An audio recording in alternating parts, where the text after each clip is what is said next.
there, and welcome to the Animag podcast.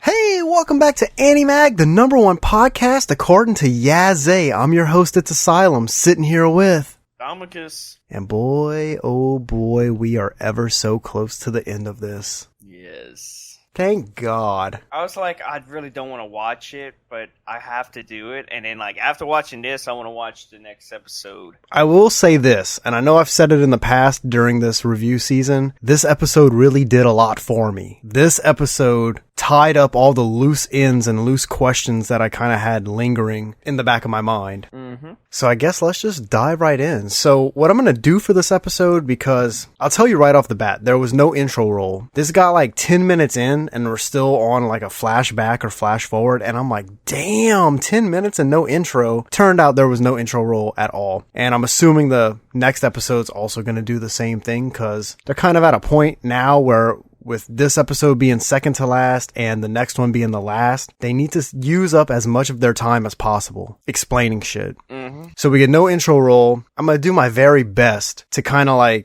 keep everyone on track with what's a flash forward from the universe where Kakeru's dead, what's considered to be in the future where he's alive, and current future. Because there's a lot of jumping around in this episode. So let's do it. Let's get real sad and dive into this first flashback. It opens up with Kakeru. He's having a flashback thinking about his mom. And he's pretty much kind of just bitching, being Kakeru. He says that his mom always made decisions for them without ever including him, which I want you guys to remember because this is going to come back into play later in this episode and it is going to tear your heart to shreds. But he seems a little mad about this. And he's explaining moving away from Tokyo, she never included him into that, or throwing his soccer bag and his cleats away. And he even mentioned his mom's divorce. Would you count it as Kakeru's past whenever this is future Kakeru? Yeah, this is a flashback from present day Kakeru. So it's just a flashback from his past, before they moved from Tokyo to where he's at now.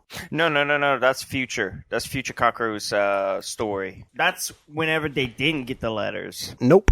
Because I'm gonna tear you up right now and I'm gonna have to jump further down my notes to do it. This is current day Kakeru because he's gonna find that cell phone and all this comes back into play. It's current day Kakeru having a flashback about before they moved and, when his parents got a divorce and all that shit. So this is Kakeru kind of having a flashback from when he was a kid. Think about the cell phone scene. Oh my God, this is fucking confusing. No, because this is future Kakeru, the one that's dead. It is. Nope, it's current. The cell phone because the cell phone scene whenever he finds a message from his mom that's drafted, that's when he goes and kills himself. Nope, because he finds that cell phone in current day. It's gotta be. Yeah, he's gonna find it. He's gonna find it next episode. He did find it in this episode. Oh, okay, so this was a flat.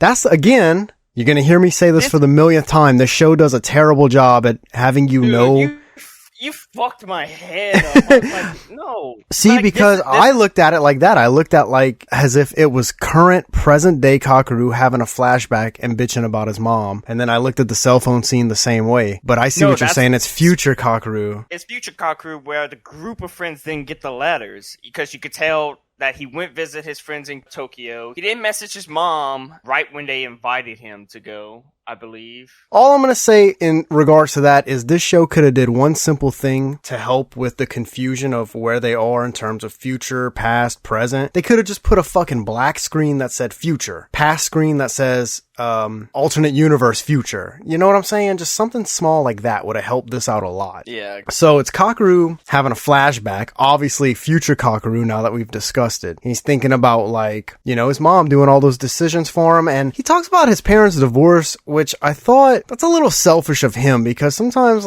parents just don't work out. You can't be a kid and expect your mom to be like, hey, I'm thinking about divorcing your dad. What do you think? Sometimes you don't do it for the kid, you do it for yourself. We're gonna learn some shit about that later down the line. So it's just a big opening and typical Kakeru just being sad boy Kakeru and bitching about something. Shows him at the bridge scene going to hang out with everyone on the first day and him texting his mom to stop bothering him. That, we learn, was the last thing that he ever said to her. And then he's thinking about soccer, how much fun he had playing it with Sua, and how he told his mom he wouldn't join a club. He's just having a bunch of, backline thoughts here. And we get to a scene where the girls throw shaved ice on Kakeru to cool him off. I want to say this was at the festival that they all had to work. Yeah, it was. And we get a small glimpse of our boy Hagita right here. He walks up. And Sua's like, what the fuck are you wearing, bro? And he goes, oh, I got wet, so I had to borrow something from Azu. This motherfucker had a mini skirt on. Yeah, my boy. Like, I get it. It's 2022, man. You can wear a mini skirt if you want, but that shit was hilarious. And essentially, like, this opening is just Kakeru flashing back, thinking about, the whole mom thing, and also him kind of realizing that he's having a lot of fun with this particular group of friends that he's in currently. So one thing that this episode did that was kind of nice was it was all flashbacks and flash forwards, but we got to see a lot of stuff that we hadn't seen throughout the season. So like, remember when Naho and Sua made Kakeru avoid going hang out with his Tokyo friends? Yeah. Well, we get a scene here where we see in the alternate universe where he did go hang out with his friends. And they're like having lunch or something. And this dude legit tells his Tokyo friends that his mom killed herself. And they literally turned it into a joke. What a bunch of bastards. And then we see Kakeru sitting at his house smelling one of his mom's scarf, which is kind of a sad scene, trying to smell her scent. I don't think that was the case. I think that was the towel he was going to hang himself with. That's fucked up. But you might be right, because shortly after this, he is in an ambulance. This is after the suicide attempt. And remember, they outlined most of this throughout the season, where he hung out with his Tokyo friends. They took what he said as a joke about his mom dying, and then he tried to kill himself shortly after. I don't know, man. Like we were talking about off recording, this show's kind of sloppy with its flashbacks and flash forwards. I took it as basically it was a flashback of what would have happened had Sua and Naho not changed the whole rally scene, and make him avoid going hang out with his Tokyo friends. It's probably because I read the manga. I think so. Manga explained it better than the show. This falls into what I was saying, or what I will say in our last episode for this, where they had 13 episodes to get this shit right, and they waited till the last 2 to start trying and clearing it out. That makes no sense. Spread it out throughout the season. We had so much shit that was just unnecessary. In the manga, it was like 22 chapters. Right. So, after the whole, in the ambulance suicide scene, we got a moment with Kakeru and Naho back at the New Year's festival, where she had made him mad. She's telling him to have fun, and he goes, have fun? You don't know anything about my life. Like, yeah, bro, because you don't tell anyone shit. That's why she doesn't know anything. You can't really get mad at her for that. And they highlighted the whole stay away from me, it'll be easier part. And I think Kakeru knew what he was about to go and try to do when he told her that. We see Kakeru walking along by himself, and this is after all the New Year's festival stuff went down with Naho, and he's crying. He's thinking about how his life sucks. So this is, again, in this episode, something kind of nice that they did is, the episode previous to this, it ended with just him walking and he smashed his phone. This episode gives us a little more of that, where we see him crying and he's saying, it's like an internal monologue or some shit. He's like, how his life sucks. And he said it would get rid of the guilt if he would just die right now. So like, that was new. We didn't see that in the last episode. But I think it was more focused on Naho last episode, right? Yeah, kind of, because she was trying to avoid making him mad in the last episode. Yeah. And then we're gonna get another flash forward, flashback, some kind of shit. I'm assuming this is just earlier from before the New Year's festival. It's Kakeru and Sua on a rooftop, and Sua says, I told Naho how I felt about her. Are you? And Kakeru says, of course not. It's not like I love her. Then he says, besides, I feel like you two should just get together already, meaning Naho and Sua. And we know exactly how those feelings in Kakeru are definitely going to change later down the line. Because look at the rally race. Dude got fucking straight up jealous about some shit. And then remember the Valentine's Day gift where Kakeru got all ass hurt when he asked if she was going to give it to someone? Initially, she wanted to give it to Kakeru. We knew this, but she couldn't. Remember, she said something along along the lines of she was too shy or something like that. And right here, we have a small scene where it makes it look like she gave it to Suwa and Kakeru saw. So you know what? It's time, buddy. It's time for some official Animag advice. The motherfucker was like creepy too. Like after he saw, he went. He just like backed up into the little doorway and was watching them. So here's where my official Animag advice is going to fall in for this episode. If you have something to say to someone, no matter what it is, just fucking say it. Grow some balls or grow some titties and say it. Cause this entire show revolves around people just not being able to say what the fuck they gotta say to other people. And look at this giant mess that it's gotten them all into. Just just tell people how you feel. Okay. I can sorta, because I know he's gonna turn it around and say it some kind of different way. That's it, bro. Just say what you gotta say, whether it's good or bad. Let people know how you feel. It's good to let somebody know about the feelings, but if he takes it to the fucking strip club and says, what? You go to the strip club and you fall in love with a stripper, let her know. That could be your soulmate. That could be your soulmate. All right. Let's get back on track. We're derailing here. Yeah. So, weird scene here. Again, I don't know. Thomicus claims that this is a flash forward scene from the universe where he died, and I'm thinking this was current day. I think Thomicus is probably right on this, but we get a scene where he finds his mom's cell phone. Yeah. And we learn, this is a major part of this episode, actually. At least for me it was. We learned that this whole show, he thought he was the last person to text his mom and she never replied. But she actually did reply to his rude ass. It just never sent. It went into like a draft box. And he starts looking at it, and it was her saying that she went to the hospital alone, and she was asking if he made any new friends already. And then it was just basically her saying that she had so many things that she needed to apologize to him for. She apologizes for, not talking to him about the divorce, and she explains why. His dad was violent and that she couldn't stand to watch him hurt Kakeru anymore. So that's fucking reasonable. She apologizes for making them move and change schools, and she had saw Kakeru getting bullied, and she thought that would solve the problem, and that's also why she didn't want him to join any clubs. And she says sorry for being so selfish and not considering his feelings ever. So she tells him that she wants him to have fun and do whatever he wants to do, and that she's sorry for getting in the way. Holy shit, bro. Oh, that was so fucking sad. Big goosebumps on my arms right here, because the whole time I'm sitting here and I'm like, Kakeru's mom's kind of a bitch, right? He was rude to her when he was like, leave me alone, but it's still your son. Text him back. Whole fucking time she did. Now we just learned that Kakeru's a little peckerhead. I'm gonna tell you right now, I don't even like this dude anymore. Damn. I don't. I started off liking him, and for how his actions and attitudes have been towards these back last episodes, I don't like him no more. Damn. So he sees these texts, he has a major breakdown. He runs out the house, and his grandma's like, where are you going? He's just like, out, bro. He hops on his bike, and he says, Mom always did do what she wanted. I wish she would have tried to talk to me in the end. She did. It just didn't fucking send.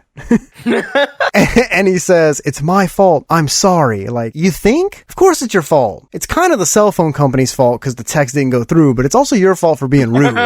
And as he's riding his bike, he starts thinking about what happens when you die. Do all your regrets go away? Would he be able to see his mom? Would anyone be sad? Stuff like that. And then he wonders who the chocolate actually was for Valentine's Day that Naho had. It was for him the whole fucking time. God damn. And then we see, this is why I think that scene where he found the cell phone was in present day, because right after we get a flash forward right after it. Why would they do two flash forwards in a row, So we get a flash forward or whatever after this scene where he found the cell phone, and this is in the universe where he died. And basically Naho says after Kakeru died, the group kind of drifted apart. But them being on their yearly trip to visit Kakeru makes it feel like it did before. And we get a little bit of letter interaction here too. Post New Year's Eve fight. So flashback to, I guess, present. The fight apparently went all the way through the winter vacation. Cool. And yeah, long fight. And Naho meets Kakeru by the school doors. But the letter says she couldn't act like she usually did. Obviously this was a big fight. So, things change when you have a big fight with somebody. And at the lockers, he sees Naho and he tells her good morning. And she says that she'd been trying to contact him over the winter break. And he goes, oh, sorry, my phone's been acting weird.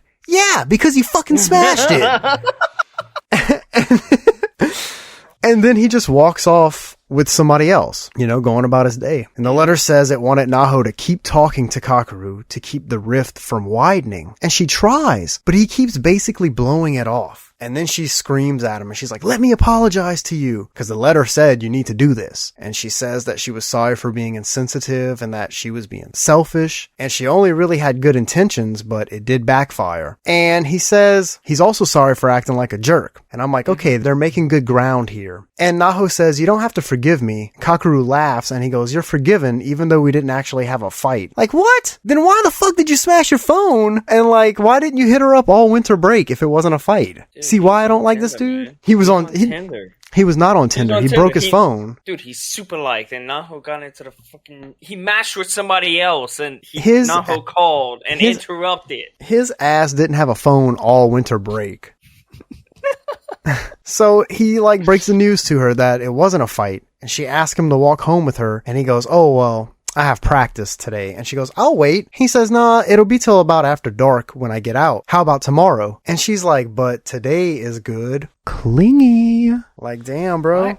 Why would Kakeru pick tomorrow and not today? Like, I guess... Well, because... Yeah, soccer practice. Soccer practice. He's going to be getting out late. Because, yeah, she goes, but today is good. And Kakeru says, I know, but I would feel guilty. I'm guessing he would feel guilty for making her wait all the way till dark just to walk home. Yeah. That's how I took that. It's like, did he blow her off? Because, I mean, obviously something's wrong and bothering him. Or was he really just trying to have her not wait till dark to walk home? That's hard to pinpoint. Because he's just, you can tell something's wrong with him. He's just being really short with her, kind of avoiding questions, and she'll be like, hey, and he'll just close his locker and walk away. We get a scene where they're in class, and right as this scene starts, the teacher calls on Naho to read, and we notice that she's crying. That's terrible timing, dude. That is equivalent to when you used to get a boner in class and your teacher would call you up to the board to go write on it.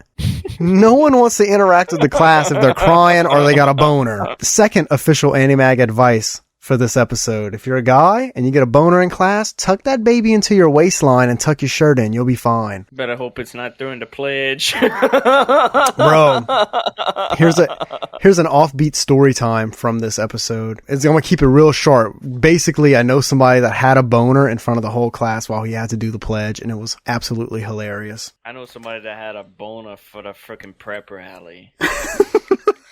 Oh my god, dude. It was a homecoming prep rally. School spirit. You fucking see it.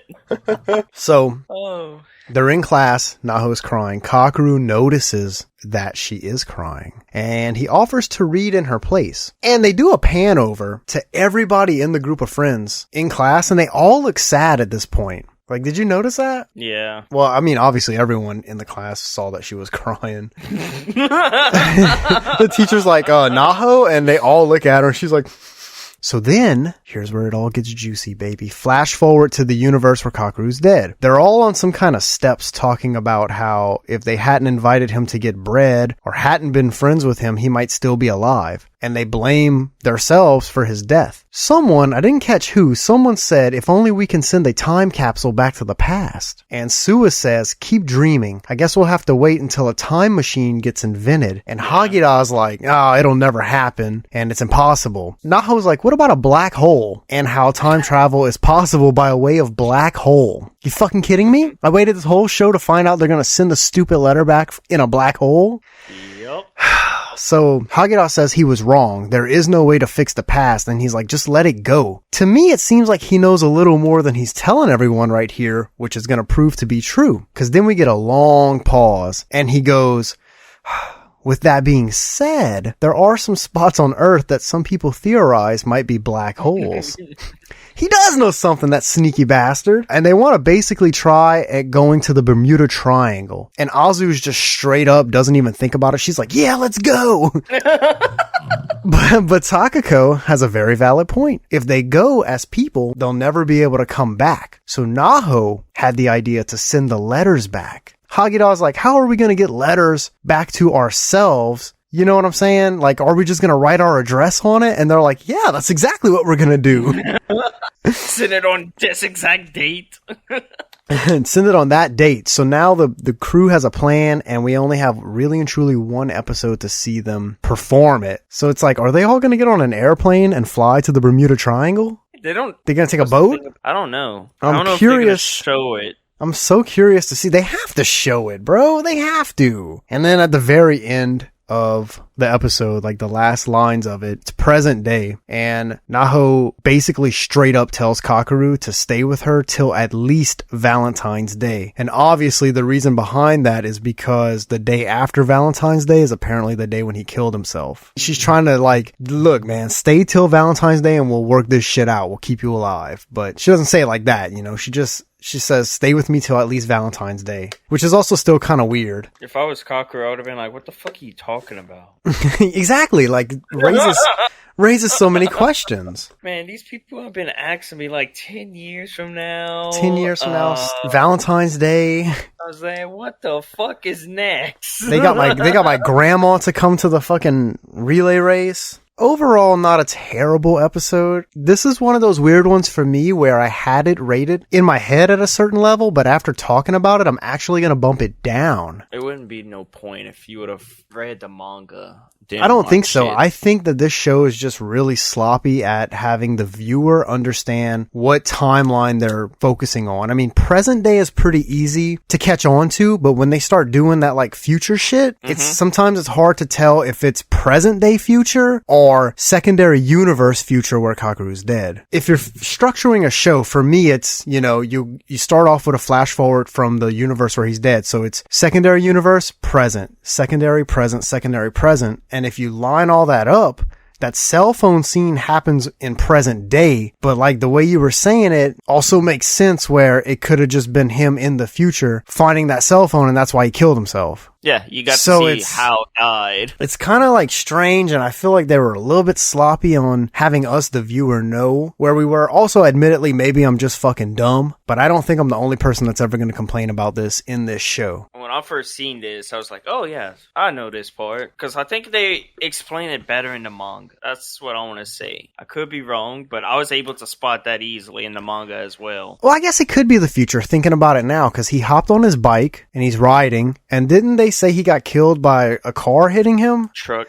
So at the very end of that scene where he's on his bike after he finds the cell phone, a small thing that I picked up on is right as that scene is ending and he's like, do you lose all your regrets when you die? They show a big, like, 2-car headlights flashing really bright and it goes into the next scene. So like, maybe that was in the future. And it was a picture of Naho as well. Yeah, he had her like up in the sky. He was thinking about her. I don't know. For me, I had it at an 8, but after talking about it and realizing how sloppy it is, I'm going to put it at a 7. Cause honestly, like, it still had a lot of good shit, a lot of valuable shit. Yes. But that sloppiness I can't get around. Maybe someone else will see this and understand it better than me. That's just me. I find that there's just smaller things they could have did to have us know where they were. So that way it's just easier for us to process, easier for us to think about. Other than that, the whole episode rocked. We got to see a lot of shit that I was really waiting and wanting to see. We got to learn how they're going to send the letters back. We got to see Kakeru with his Tokyo friends telling them about his mom, and we got to see the fucking cell phone bit. I did not expect to see that. So I'll give it a solid 7. I'm gonna give it a 9. It was an 8. Okay. I said I would +1 it if the bitch wasn't in the episode. Yeah, you did say that. Well, get ready, buddy, because she's going to be in the next one. She's going to be in the next one, and you're going to probably love this episode. I'm only going to love it if she dies. If Wada dies, instantly gets a 10 out of 10. Season 2. Saving you, Ada. Saving? Oh, she dies? No. Just if they wanted to make a season 2, there's only one episode. They see the envelope. They see that she's gonna die. They rip it up. They burn it. They like, fuck her. They're like, remember when she stole Kakeru? Fuck that bitch.